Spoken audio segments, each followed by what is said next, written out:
अस्सलाम वालेकुम। आज मैं आपसे शेयर कर रही हूँ कि कच्चे आमों को कैसे हम फ्रीज़ कर सकते हैं और इनसे इस्तिफ़ादा हासिल कर सकते हैं पूरा साल।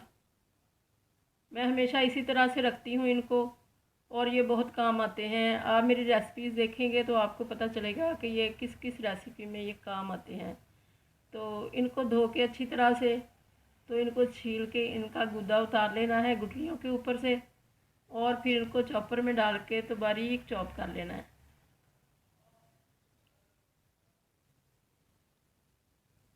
जैसे हम लहसुन प्याज को करते हैं वैसे ही इसको भी हमने चॉप कर लेना है। चॉप करने के बाद इनको हमने जिप लॉक बैग में डाल लेना है।